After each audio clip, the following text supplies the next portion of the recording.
BA part second के सभी विद्यार्थियों को नमस्कार।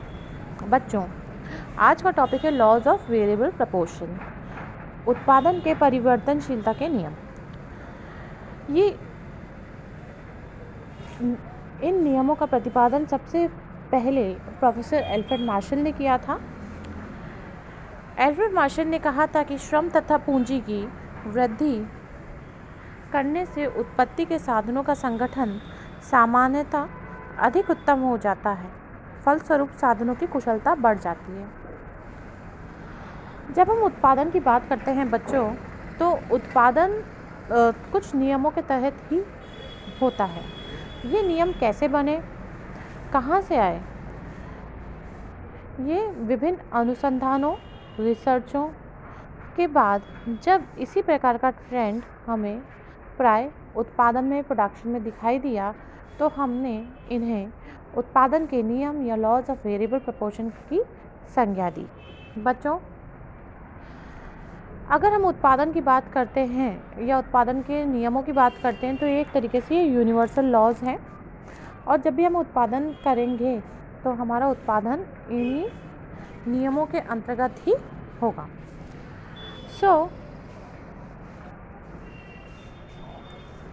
मार्शल ने जब उत्पत्ति के नियम दिए थे, तो उसने तीन नियमों के अंतर्गत या तीन अवस्थाओं की, जो उत्पादन की अवस्थाएं हैं, उनको तीन नियमों के अंतर्गत डाला था। पहला नियम है वृद्धिमान, दूसरा है स्थिर, और तीसरा है डिमिनिशिंग या घटते रिटर्न्स।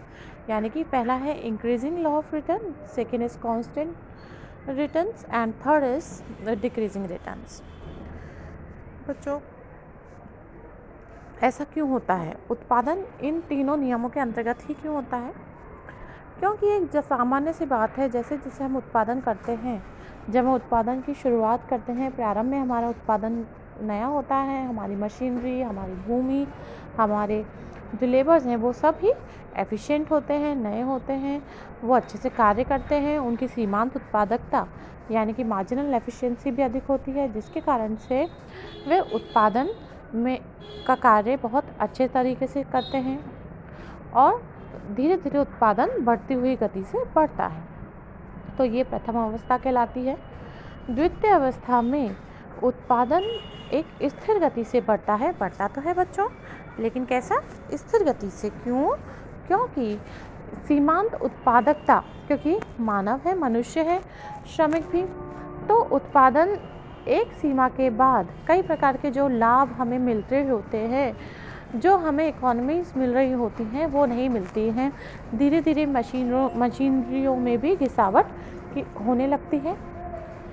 तो ये हम आगे पढ़ेंगे। इसी कई सारी बातें होती हैं जिसके कारण से हमारा उत्पादन बढ़ता तो है, लेकिन स्थिर गति से। और इसके बाद भी जब हमारी मार्जिनल प्रोडक्टिविटी है वो ज़ीरो हो जाती है, तत्पश्चात भी यदि हम हमारा श्रमिक बढ़ाते हैं और उत्पादन हम चाहते हैं कि वो बढ़े, तो बढ़ता तो है बच्चों, लेकिन घटती हुई दर से।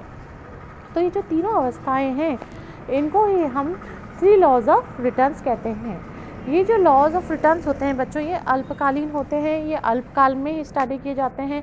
अल्पकाल वह समय होता है जबकि हमें 1 वर्ष से कम की अवधि प्राप्त होती है, और 1 वर्ष की अवधि उत्पादन की तरफ से बहुत कम समय होता है, जब हम सभी जो हमारे उत्पादन के साधन हैं उनमें परिवर्तन नहीं कर सकते हैं।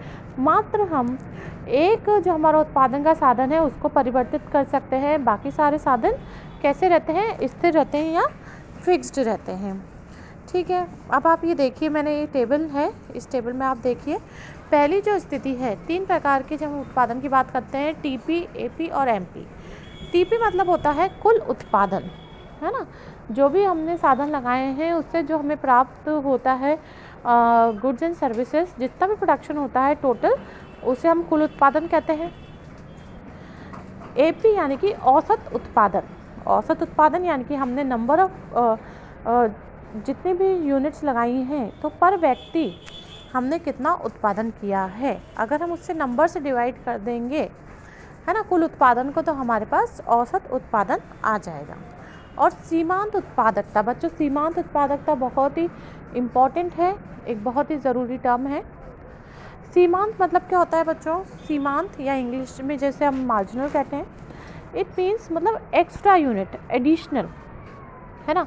सपोज़ करिए अगर हमने 10 लेबर्स लगाए हैं और 10 लेबर्स मिलकर 100 यूनिट्स का उत्पादन करते हैं, और हम अगर 11वां लेबर अगर लगाते हैं, यानी कि हमने एक ऐड किया और हमारा जो टोटल उत्पादन है वो 100 से बढ़कर 110 हो जाता है, तो हमारा कुल उत्पादन तो हो गया 110, ठीक है। और अगर हम 110 को अगर 11 से डिवाइड कर देते हैं तो प्रति व्यक्ति आ जाता है हमारे पास 10, और 110 माइनस 100 अगर हम करते हैं तो 10 आ जाता है।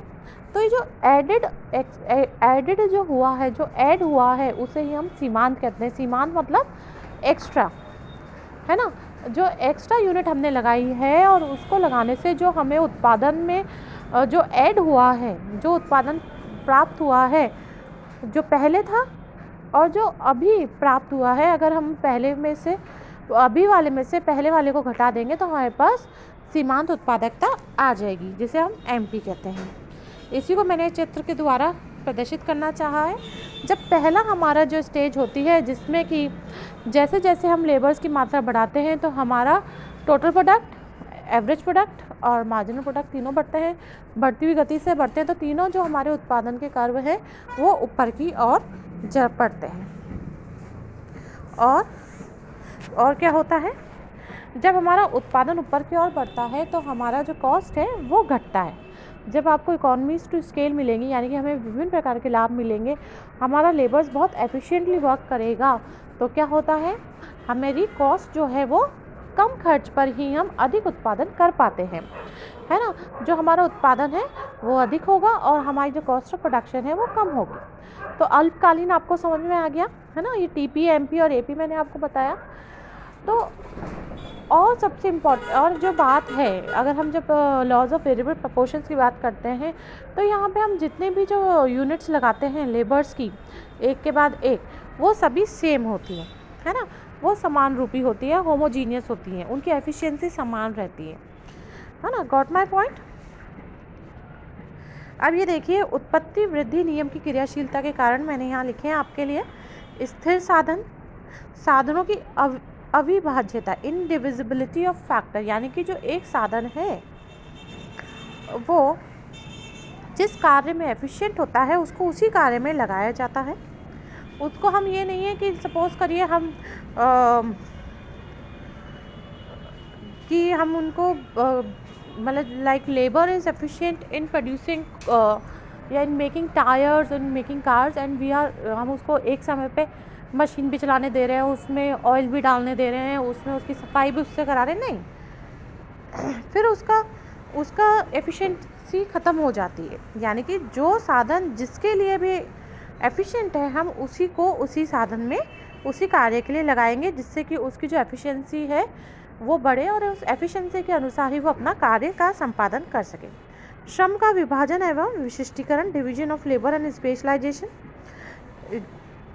उत्पत्ति वृद्धि नियम, श्रम का विभाजन कैसे करेंगे, यानी कि सभी लेबर्स को हम एक ही कार्य में नहीं लगाएंगे कि भाई पहले ये हो जाए फिर हम अगला कार्य करेंगे, नहीं। हमें क्या करना होता है, क्योंकि हमें उत्पादन जो है वो एक, ये कहना चाहिए, स्पॉन्टेनियस एक्टिविटी है या फिर कंटिन्यूस एक्टिविटी है, एक प्रोसेस है जिसमें हमें सभी कार्य एक साथ करने होते हैं, है ना। तो ये नहीं है कि हम मशीनरी अभी चला देंगे, या फिर अगर हम मशीनरी की बात ना करें, किसी भी कार्य का उत्पादन की बात कर लें, तो हमें कई सारे कार्य एक साथ करने होते हैं, ठीक है। तो जिसके कारण से क्या होगा, हमें जो हमारा श्रमिक है वो तो एक ही है, तो हमें जितने भी हमारे पास श्रमिक अवेलेबल हैं उनको विभिन्न कार्यों के अंतर्गत विभाजन करना पड़ेगा। किसके अकॉर्डिंग, उनकी एफिशिएंसी के अकॉर्डिंग उन्हें हम विभाजन कर देंगे उनका, और जिससे कि वो अधिक से अधिक उत्पादन कर सके कम समय के अंतर्गत, जिससे कि क्या होगा, हमारी कॉस्ट ऑफ प्रोडक्शन भी कम आएगी, और हमारी कॉस्ट ऑफ प्रोडक्शन कम आने के कारण ही हमारा जो एफिशिएंसी हमारे प्रोडक्शन की वो बढ़ेगी, हमारा उत्पादन बढ़ेगा, और ये जो डिवीज़न ऑफ लेबर होगा ये किसके ऊपर आधारित होगा, ये होगा उनके स्पेशलाइजेशन के आधारित, कि जो लेबर या जो व्यक्ति जिसमें ज़्यादा एफिशिएंट है वो वही कार्य में संलग्न हो। ठीक है, तो ये कारण है कि किस कारण से जो हमारी जो फर्स्ट स्टेज है इंक्रीजिंग रिटर्न्स की वो हमें प्राप्त होती है। दूसरा नियम है उत्पत्ति समता नियम। उत्पत्ति वृद्धि नियम एवं उत्पत्ति ह्रास नियम के बीच की कड़ी को उत्पत्ति समता नियम कहते हैं। ठीक है, ये सेकेंड स्टेज है। उत्पत्ति वृद्धि नियम की समाप्ति की दशा में क्षणिक अवस्था के लिए उत्पत्ति समता नियम उपस्थित होता है तथा तुरंत ही उत्पत्ति ह्रास नियम क्रियाशील हो जाता है। प्रोफेसर स्ट्रिगलर ने बहुत ही अच्छे शब्दों में कहा है बच्चों, जब कभी उत्पादक साधनों को एक दिए हुए अनुपात में बढ़ाता जाता है तब उत्पादन उसी अनुपात में बढ़ता जाता है। यानी कि जब हमारी इंक्रीजिंग रिटर्न्स टू स्केल हमें मिल रहे हैं, इंक्रीजिंग रिटर्न्स हमें मिल रहे हैं और एक सीमा आने के बाद भी अगर हम जैसे हमने 10 लेबर्स लगाए और 10 लेबर के बाद हमने 11 लगा दिया, 12 लगा दिया, 13 लगा दिया, लेकिन उसके बाद भी अगर हम लेबर्स की संख्या बढ़ाए जा रहे हैं तो एक सीमा के बाद क्या होगा बच्चों, हमारा कुल उत्पादन बढ़ेगा तो सही लेकिन एक स्थिर गति से, और हमारे जो एवरेज प्रोडक्ट और मार्जिनल प्रोडक्ट है, जो औसत उत्पादन है और जो हमारा सीमांत उत्पादन है वो भी कैसा हो जाएगा, वो भी स्थिर गति से बढ़ेगा। तो ये जो स्टेज होती है, जो बीच की स्टेज होती है, ये सबसे ये कहना चाहिए रिस्क यहाँ नहीं होती है और उत्पादन जो करता है उसको यहीं अपनी उत्पादन को रोक देना चाहिए। इसके आगे भी अगर वो उत्पादन करेगा तो क्या होगा बच्चों, उसको डिक्रीजिंग रिटर्न्स मिलने शुरू हो जाएंगे। ये देखिए मैंने आपको ये एक टेबल आपके लिए बनाई है, आप इसे देखिए बच्चों कि 1 2 3 4 5 6 लेबर्स मैंने लगाए, 3 तक तो मुझे बढ़ते हुआ प्रतिफल मिल रहा है, उसके बाद 120, 150, 180 है ना। एपी भी 30 हो गया है और सीमांत उत्पादकता भी 30 हो गई है। ये देखिए अगर कर्व के माध्यम से हम इसे प्रदर्शित करते हैं तो टीपी और एमपी एक हॉरिजॉन्टल रेखा बन गई है parallel to X axis. It means यानी कि जिस प्रपोर्शन में हमने उत्पादन के साधनों में वृद्धि की है उसी प्रपोर्शन में ही हमारा उत्पादन बढ़ रहा है ना। So this is the best stage to produce. इसके बाद भी अगर जब हमारा स्थिर हो चुका है टीपी, एमपी और एपी, उसके बाद भी अगर हम उत्पादन करते हैं और श्रमिकों की संख्या बढ़ाए जा रहे हैं तो क्या होगा बच्चों, हमारा उत्पादन बढ़ेगा तो सही पर घटती हुई दर से, जिसके कारण से क्या होगा, हमारी जो कॉस्ट है, कॉस्ट ऑफ प्रोडक्शन बढ़ने लग जाएगी। और this is not a fruitful stage for the producer to produce, है ना। उत्पत्ति ह्रास नियम अल्पकालीन उत्पादन फलन का तीसरा नियम है, किंतु आधुनिक अर्थशास्त्री अल्पकालीन उत्पादन फलन के इन तीनों नियमों को उत्पत्ति का एक ही नियम मानते हैं तथा जिसे परिवर्तनशील अनुपात के नियम से जाना जाता है। अब ये प्रोफेसर स्ट्रिगलर ने बहुत ही सुंदर शब्दों में कहा है बच्चों, जब कुछ उत्पत्ति साधनों को स्थिर रखकर एक उत्पत्ति साधन की इकाइयों में समान वृद्धि की जाए तब एक निश्चित बिंदु के बाद उत्पादन की उत्पन्न होने वाली वृद्धियां कम हो जाएंगी। जैसा मैंने आपको अभी बताया,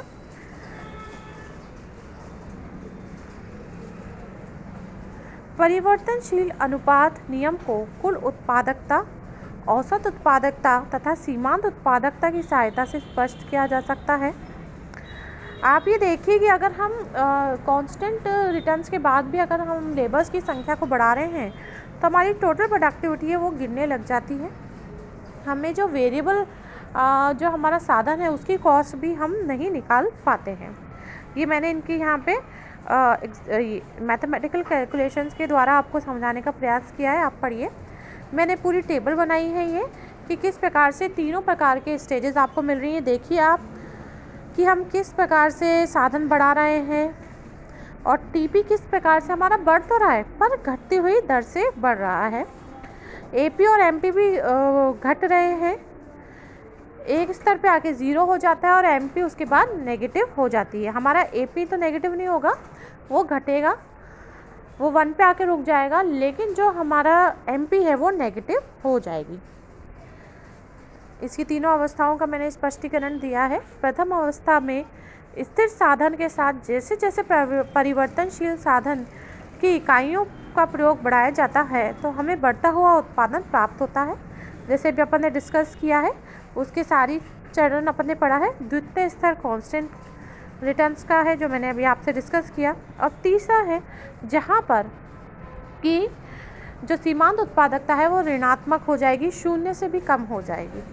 तो ये नेगेटिव प्रोडक्टिविटी होती है जहाँ पे कॉस्ट बढ़ते हैं और नेगेटिव रिटर्न्स हमें प्राप्त होते हैं। अगर हम चित्र द्वारा इसको समझना चाहें तो एक जो सभी चीज़ें अगर हम एक ही चित्र में दिखाना चाहते हैं, डायग्राम में दिखाना चाहते हैं, तो हियर इट इज़। ये जो ऊपर जो वक्र है ये नीचे से शुरू होके जो उल्टा यू बन रहा है, टीपी वक्र है जो है, वो तीनों स्टेजेस के कारण ये जब पहला जो है स्टेज जिसमें वो बढ़ता हुआ तेज़ गति से बढ़ता हुआ ऊपर की ओर जा रहा है, फिर वो सेकेंड स्टेज में स्थिर हो जा रहा है और तीसरी स्टेज में वो गिर रहा है। तो ये जो वक्र है ये किसको दर्शा रहा है, टोटल प्रोडक्ट को। और नीचे जो है वो टीपी और एमपी वक्र है वो भी यू शेप्ड, उल्टा यू शेप्ड ही है। और आप देखिए कि जो एपी है वो तो 0 पे आके रुक गया है, लेकिन जो एमपी है वो नेगेटिव हो गया है। और जो नेगेटिव है, जब सीमांत उत्पादकता ही नेगेटिव हो जाए तो फिर आप खुद ही समझ सकते हैं कि वो प्रोडक्टिविटी ही अगर हमारी नेगेटिव हो रही है तो ऋणात्मक रिटर्न्स मिलना तो मतलब कि ऋणात्मक रिटर्न्स ही हमें प्राप्त होंगे, जो एक अच्छी बात नहीं है। कॉस्ट बढ़ेगी, हमारे प्रॉफिट्स घट जाएंगे। आप इसको जो मेरे लेक्चर है इसको पढ़िए और जो मैंने आपके नोट्स दिए हैं इसको आप पढ़िए, अच्छे से समझिए। मैंने बहुत ही सरल और सहज भाषा में अपनी बात को आपके सामने रखने का प्रयास किया है। आप इसको पढ़िए बच्चों, और कोई भी दिक्कत फिर भी आपके आती है तो आप मुझसे बात कर सकते हैं, अपनी बात रख सकते हैं। कोई संशय आपके मन में रह जाता है तो आप मुझसे डिस्कस कर सकते हैं। Thank you.